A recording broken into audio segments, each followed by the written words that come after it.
साखर भरण्यासाठी कारखान्यावर आलेला 12 टायरचा माल ट्रक अज्ञात चोरट्यानं चोरून नेलाय। ही घटना 21 एप्रिल रोजी सकाळी पूर्वी घडली आहे। चोरीस गेलेला माल ट्रक सुमारे 5 लाख रुपयांहून अधिक किमतीचा असून या संदर्भात MIDC पोलीस ठाण्यात वाहन चोरीचा गुन्हा दाखल करण्यात आला आहे। याविषयी मिळालेली अधिक माहिती अशी की होडगी रस्त्यावरील बसवेश्वर नगरातील रहिवासी राजकुमार साहेबांना पुजारी वय वर्ष 38 व्यवसायाने चालक असून त्यांच्या मालकीचा ताब्यातील MH13X4451 क्रमांकाचा मालक सिद्धेश्वर सहकारी साखर कारखान्याकडील साखर भरण्याच्या उद्देशानं शनिवारी रात्री कारखाना परिसरातील पार्किंग मध्ये तो लावला असता चोरीला गेल्याचा प्रकार रविवारी सकाळी निदर्शनास आला आहे। या प्रकरणी राजकुमार पुजारी यांनी MIDC पोलीस ठाण्यात अशोक लीलँड 3118 मॉडेलचे MH13X4451 या क्रमांकाचे वाहन चोरीस नेल्याची फिर्याद दिली आहे। अज्ञात चोरट्याविरुद्ध गुन्हा दाखल करण्यात आलाय। पोलीस उपनिरीक्षक गाडवे या गुन्ह्याचा अधिक तपास करतायत।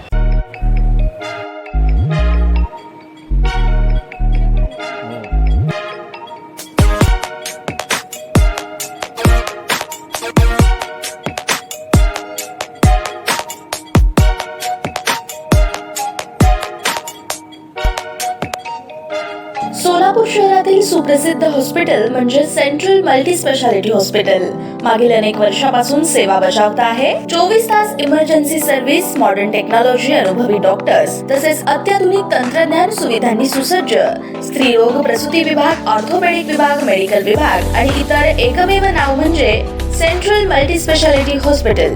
पत्ता गणेशपेठ शॉपिंग सेंटर, मंगळवार बाजार, सोलापूर। ताज्या बातम्या पाहण्यासाठी प्राईम महाराष्ट्र न्यूज चॅनलला सबस्क्राईब करा।